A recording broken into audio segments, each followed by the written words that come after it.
Hello, everyone. I am getting everything set up. It is just me here today, so I have to just check and see. Oh, good. You can see everything. I love it. I'm coming around. All right. Hi, everybody. So I have my computer back here so I can try and monitor comments because I'm on my own today. I am all yours and I will do my best to keep up with comments. So I'm Elena. Welcome to another episode of Colavita Cooking Live, and thank you guys so much for joining. We are here every Tuesday and Thursday at 3 p.m. Eastern Time, cooking what you tell us to make. So we had a poll the other day, which was tiramisu versus banana bread, and the tiramisu won. And if you joined me on Tuesday, I made that there. If not, you can definitely find it in our Facebook feed. But now we are making banana bread. And I gotta tell you, I feel like everybody's making banana bread. Have you guys noticed? I mean, everywhere, quarantine cooking or whatever, it's all about the banana bread. And so I'm very excited to bring this recipe to you today. We have jumped on the banana bread wagon. Yes, it's bananas. I'm sorry if I get a little cheesy with all the banana jokes. They're kind of my thing. It's fun. But I have a special banana bread recipe, and this comes to you from one of my coworkers, Kim. Kim is an amazing asset to the Colavita team. She makes my job much easier, and she is an amazing baker. We very much miss being able to sample all the baked goods she brings in for us, and over the holidays, I was shaking down some of my coworkers for some of their favorite recipes that I wanted to add to our recipe site to show some employee spirit. And Kim was kind enough to submit this banana bread recipe. So I have made it multiple times, and I have to tell you, it is delicious.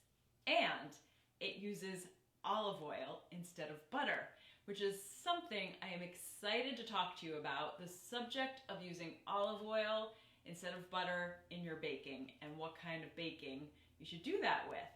So we should probably get started. Let's see. Hi Arlene, it's nice to see you again from Ontario. Welcome. All right, I'm gonna take quick breaks and check out the comments on occasion. All right, so I'm gonna put my coffee to the side, sadly. I'll be back to it.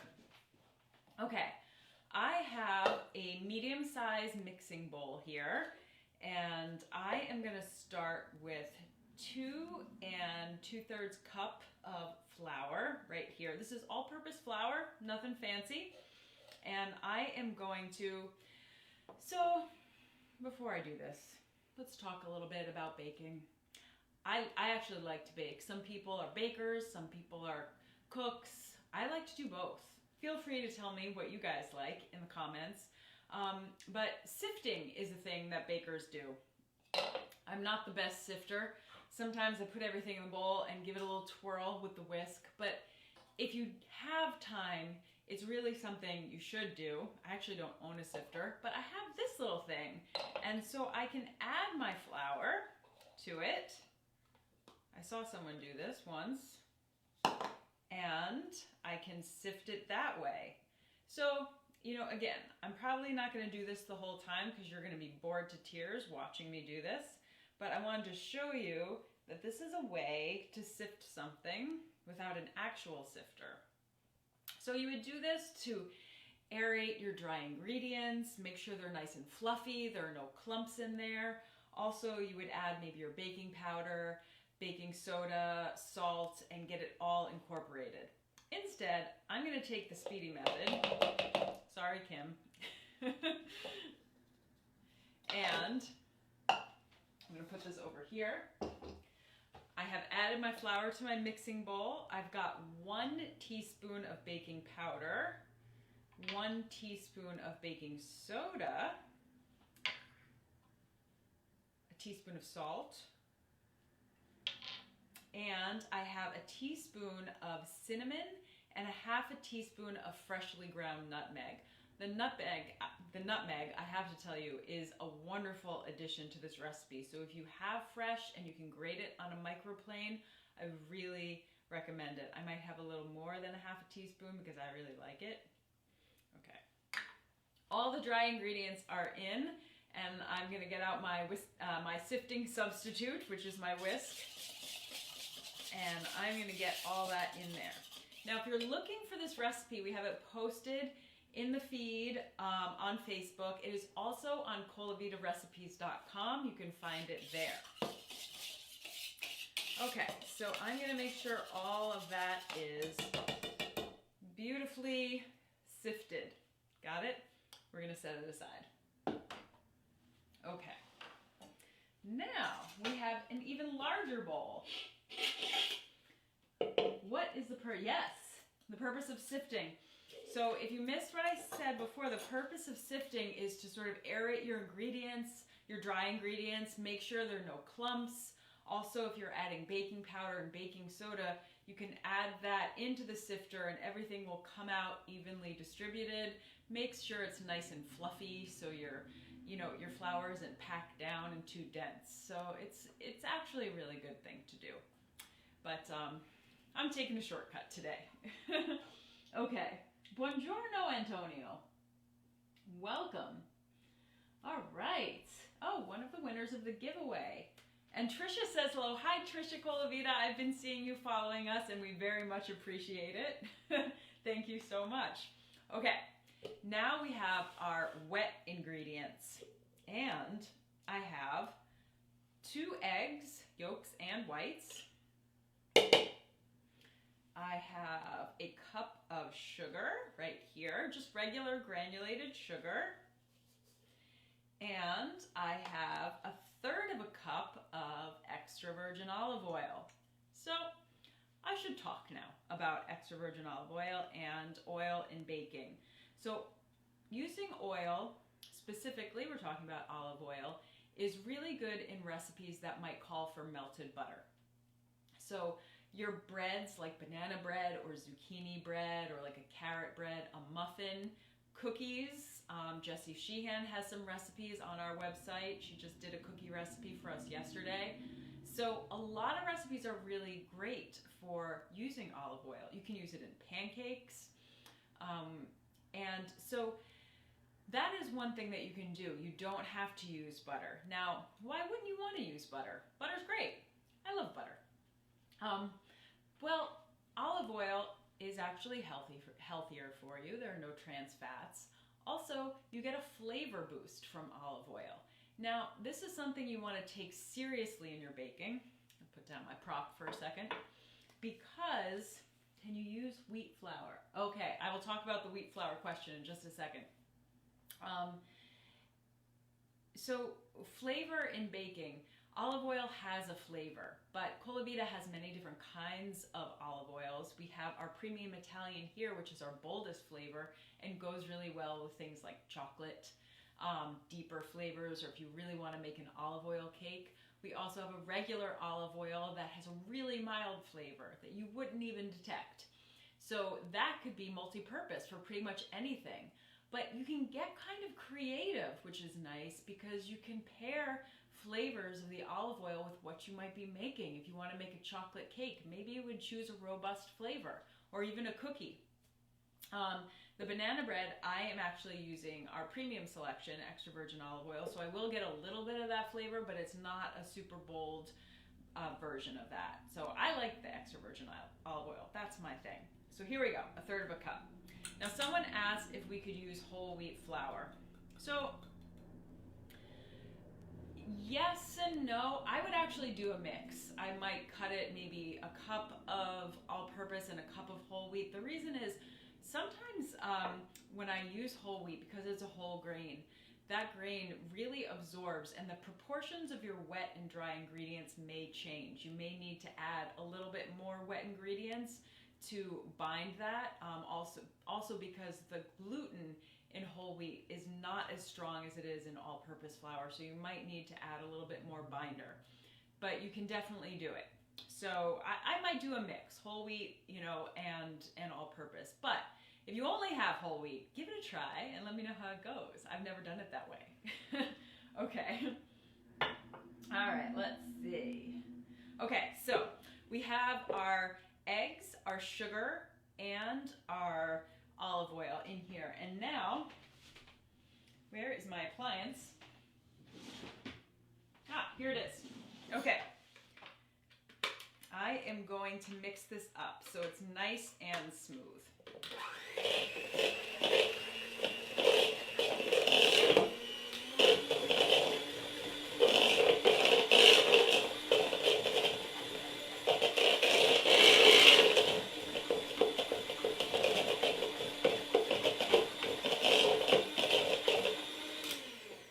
Okay, that doesn't take too long. We're not looking to cream butter and sugar, that kind of a thing, where you're looking for that pale yellow light airiness. It's not about that. It's just kind of about incorporating everything. I have a nice yellowy olive oil color here going on. If you don't have one of these guys, you could use a regular whisk or a stand mixer or, you know, something like that. So, let's see. Where am I going to put this right now? Who knows? We're going to put it in here. Okay. Running out of space already. Okay, so now we have our wet ingredients and we have our dry. And what I like to do now is I'm going to incorporate it with my whisk. I could also, you know, keep using the stand mixer, but I'm going to probably need to scrape this down after a while just to make sure all my ingredients are incorporated. Also, I feel like that, you know, banana bread isn't something you want to overmix. You don't want it to be pancake batter. You want to keep it light and fluffy, and if I'm mixing it with an electric mixer, I might overmix accidentally, of course, but you know, it could happen. So I just want to add this gradually, so I'm going to add a little bit at a time. And I'm going to start with my trusty spatula and start mixing. And these things are great. I really recommend getting a big one like this if you can, because it just gets everything and makes your life a little bit easier. Oh, you know what? I have actually messed up. Amazing. I was supposed to add my bananas and my sour cream before I added the flour. This is what happens sometimes, folks. Alas. Okay, we're going to do it now, and I think it's going to be okay. So I have my banana, my very overripe bananas. I have about 2 really large mashed bananas. And little party trick for you, you can freeze chunks of bananas in your freezer. I do this for my smoothies in the morning that I make, and then you can defrost them or heat them up real quick in the microwave, and they'll get all nice and ooey gooey, just like you need for a banana bread. So this is about actually 8 to 9 ounces of banana, and yes, I did actually weigh that on my kitchen scale. So that is going in. And then my sour cream, which is 1 cup. Now, I love sour cream in a cake, and with olive oil, I think it's such a great combination. Both the sour cream and the olive oil are going to keep that cake really, really moist. And it's just a great combination. So I know not all banana breads probably use sour cream, but this one does, and I'm telling you, it is worth it. Okay, we're gonna mix this up.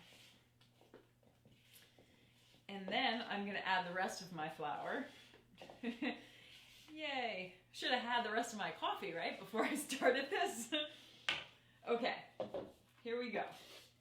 Rest of the flour. I think this is going to be just fine. The wonderful thing about banana bread is that it is pretty forgiving. It's kind of like pizza dough in that way. It's not a full-on cake. It's not a full-on loaf of bread for pizza. It's kind of one of those forgiving things, and it tastes delicious. So, okay.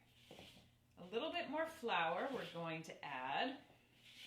Now, for many recipes, so I've been seeing a lot of banana bread recipes circulating around the interwebs. Everybody seems to be making it, and everybody has their version.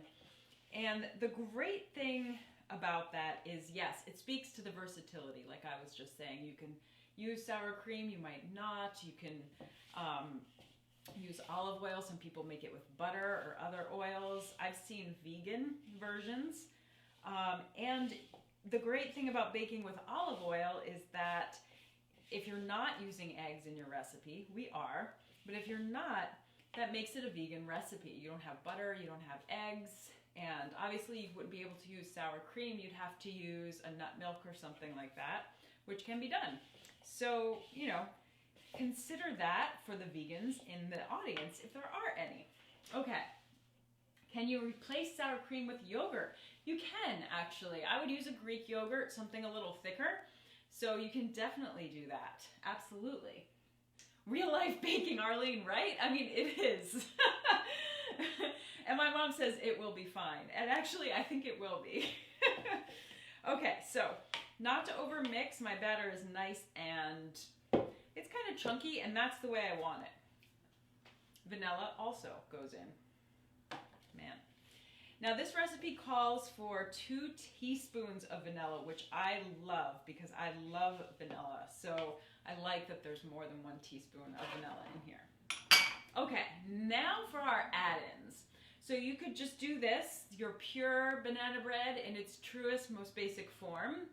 But if you are me, your banana bread needs chocolate chips. I'm sorry to disappoint anyone who might agree with me, but chocolate chips, these are semi-sweet, because that's my preference. I like semi-sweet or dark. And then I also have nuts. Now, obviously, if you have a nut allergy, you wouldn't do this. I have chopped pecans here. So I have about 3/4 of a cup of mini chocolate chips and 3/4 of a cup of chopped pecans. You could also use walnuts, would be really nice. So I'm gonna plop those in there. And yes, the chips, I know. And then we're just gonna fold that in. Again, I'm trying not to overmix. But I do wanna make sure that I get it all in there. You know, you get that one piece of banana bread or that one cookie that has like all the chips in it, and you're like, oh, I win. But then the next time you get the other cookie, it has no chocolate chips. It's so sad. Don't get that cookie or that slice of banana bread. Make sure you get it all in there. Okay. So, we are good to go. Now, I'm going to move a few things out of the way so I can better demonstrate my next steps. Okay. Now, I have a loaf pan here, and I have just lined these sides here with a little parchment paper because I feel like when you're baking, you know, you can just give this little tug afterwards and it comes right out, which is really nice. So that's what I have. Now, truth be told, this mixture here is going to make more than one of these pans. This is like a 5x9 pan, I want to say. It's a very old one. Maybe measurements were different, but it's about a 5x9 pan. So I could probably, what I usually like to do is get the little mini pans. This perfectly makes 4 mini loaf pans. However, my mini loaf pans are still harboring some eggplant parmesan in the freezer. So I have this guy. So what you could do if you don't have mini loaf pans is get one of these and then fill the rest into some muffin tins. That's a really great thing to do.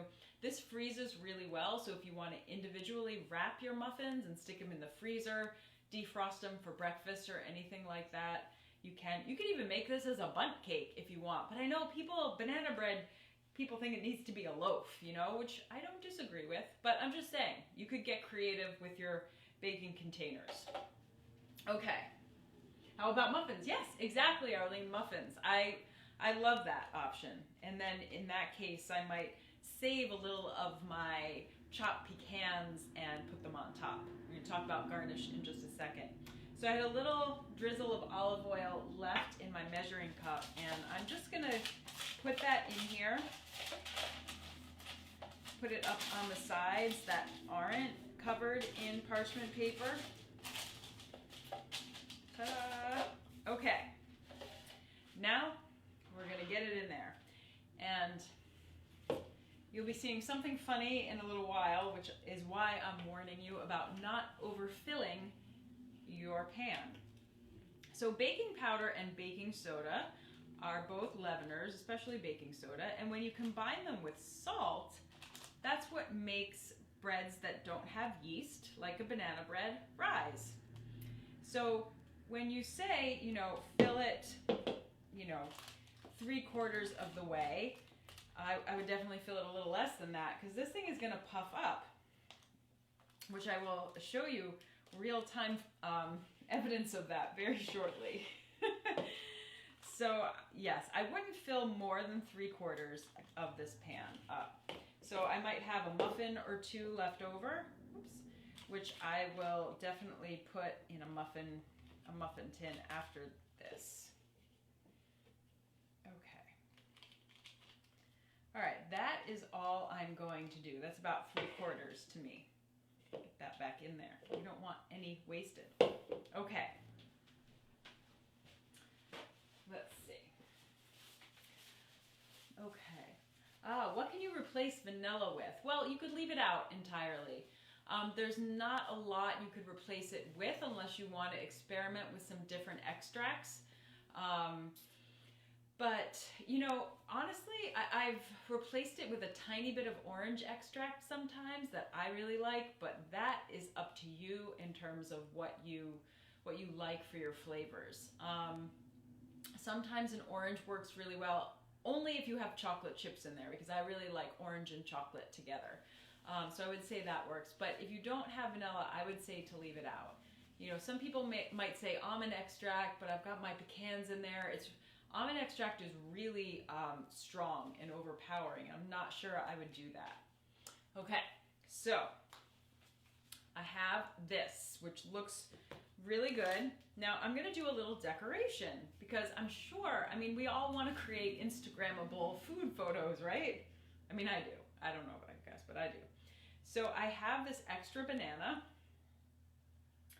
and I have seen this on Instagram. I've seen this on tons of recipe sites. So I'm just gonna slice this guy in half, long ways, carefully, because I don't want him to break. If he does, though, it's okay.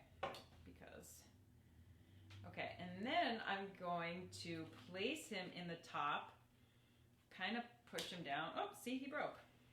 We are real life today, people. I don't know what else to tell you. But I'm just gonna push him back together. Yay. Okay. So I have this little banana on top, and when this all puffs up, and it's gonna be beautiful. The banana is gonna caramelize, and I'm gonna do something else to help that happen. So right here, I have some turbinado sugar. Turbinado sugar is almost like a brown sugar cube that you would put in your tea, which I will be having with a slice of this very shortly. And it's larger crystals. So I'm gonna put that, sprinkle it over the top here, so that it sticks to the banana and it sticks on top of my banana bread. And then that is gonna help the top darken a little bit. And it'll also get really caramelly because brown sugar has that caramel flavor profile, which will be really nice. All right, so at this point, you would have your oven preheated to 350 degrees, and you would put it in for about 30 minutes. Now, what I recommend is you testing the center with a toothpick or a very thin metal skewer of some kind. And if it comes out, usually, to be honest, sometimes if there's a piece or two clinging to the toothpick, I say it's done, because there is such a thing as overbaking a cake. And that can happen. This is a very dense cake, and it has a lot of moisture. You've got sour cream, you've got mashed banana. So things are gonna be a little bit moist, and you want them to be. Obviously it comes out and there's batter stuck to it. You gotta put it back in there. But a kernel or two, or a crumb or two, is actually an okay thing. So I would recommend testing your cake. If it needs a few more minutes, just watch it, because everybody's oven is different. I find mine runs a little low, so either I have to put up the heat about 10 degrees, or I have to leave it in a minute or two longer than recipes usually suggest. I'm sure your oven might be different. Let's see if we have any comments. Shannon says hello. Oh, hi Shannon from our cycling team. That's amazing. All right, so here we have this. Now, I'm gonna put this in my oven. Before I do that, I of course made one for you because we'd be hanging out for quite a long time. And when I made this yesterday to show you, I didn't follow my rule of not overfilling the pan. I was like, it'll be fine, it'll be fine. And it is fine, but it's not really Instagram ready. And you guys might disagree with me. Look at this little beast. I want you guys to be able to take this in. So what happened, I mean, this is like the loaf of loaves. Do you guys see this? How it's like spilling over the sides there and super puffy. But look at the top. Oh my goodness. Just so you can see the little pieces of sugar and how caramelized that banana got. It's actually pretty gorgeous. It's just like, whew, it's got quite a top to it, shall we say. It's a little top heavy. So this is me demonstrating why to not overfill our pans, and perhaps it was a happy accident that I did it this way so I could show you. Now I feel like we should slice it, and if anybody has some coffee or tea, now would be a good time to start sipping. Let's see. Looks good to me. Yes, well, I know, it's so big. Is what happens. But do you know what? I will tell you, it didn't fall over the pan and start burning my oven. That would have been a disaster. And that can happen, which is why I'm trying to tell you not to overfill your pan. I got lucky. I actually think the little sides of parchment kind of trapped it and stopped it from really making a giant mess. But look at all the banana bread I had. Okay, let's see. We're just gonna cut into it. Oh, so nice. Look at that. It is gorgeous. We've got nicely distributed chips and nuts. And let's give it the old taste test, shall we? While you're all watching. The other thing that the sugar does, I should have mentioned, is it gives the top a little bit of crunch and crispiness, which is really nice. Hi, Kate.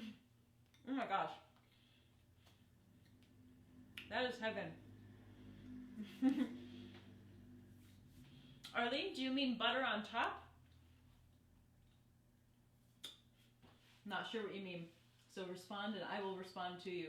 Mom, you can have as much of this as you want. I have another one going in the oven, so don't you worry.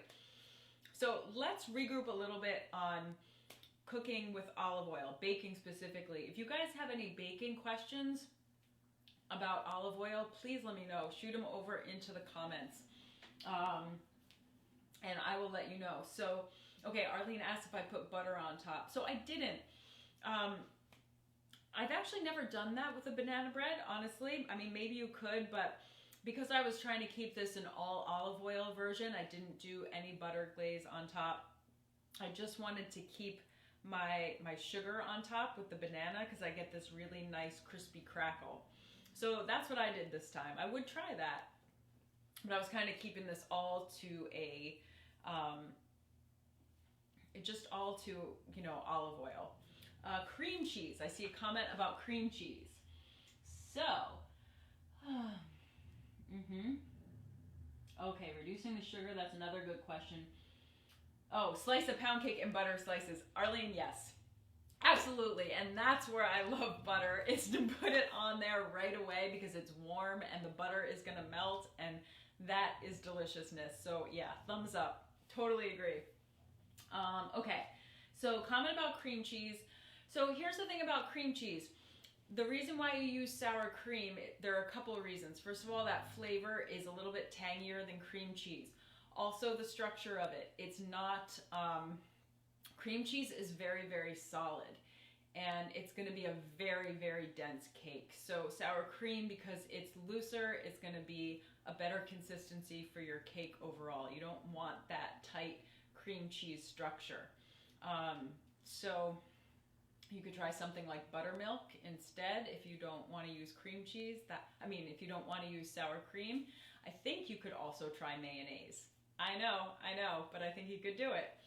So it's that same, you're looking for consistency as well as flavor. So sour cream has that nice tang.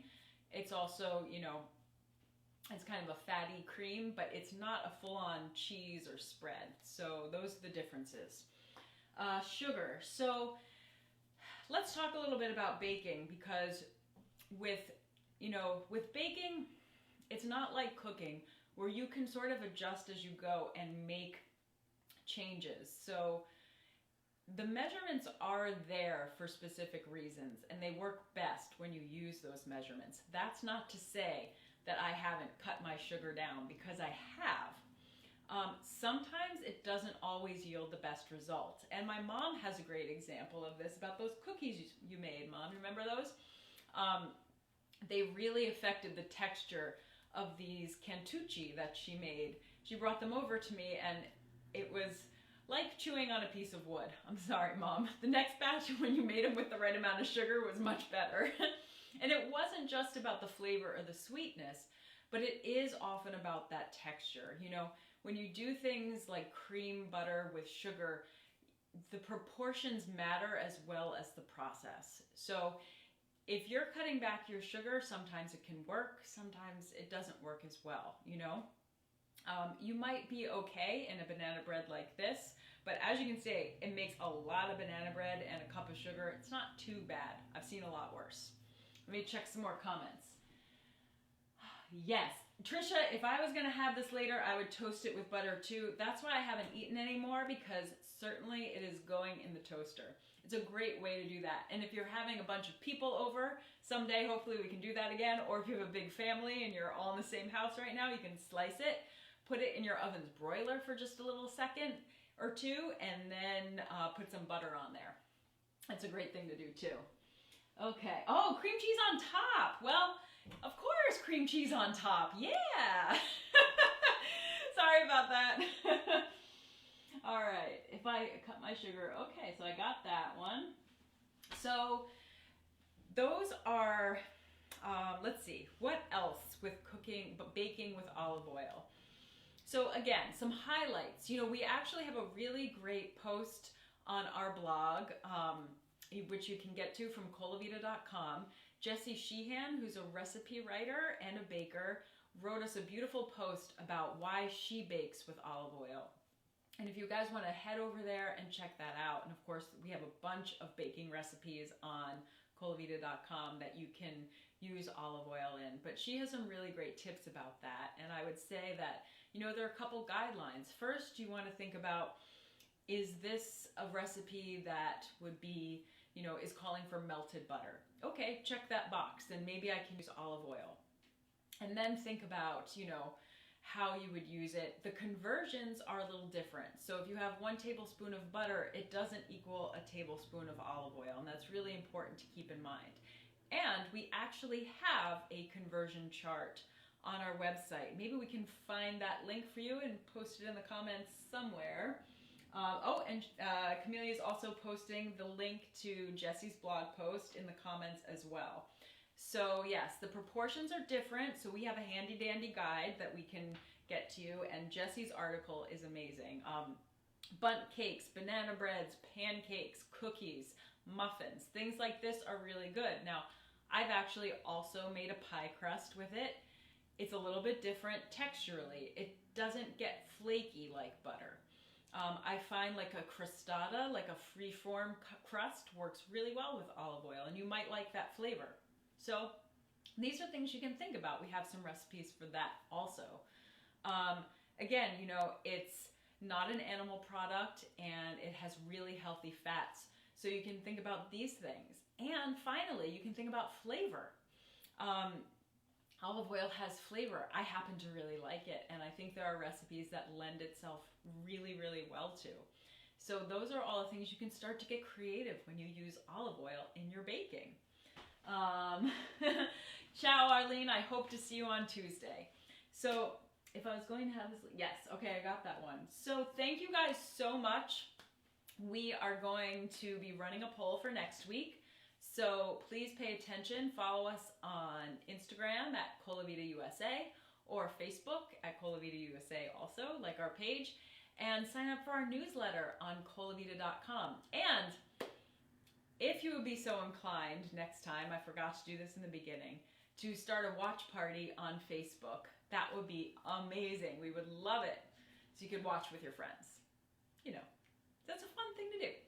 Okay, thank you guys so much. Really appreciate it. I am going to have some banana bread right now, and I will see you Tuesday, 3 p.m. Eastern Time. Ciao for now. Woohoo.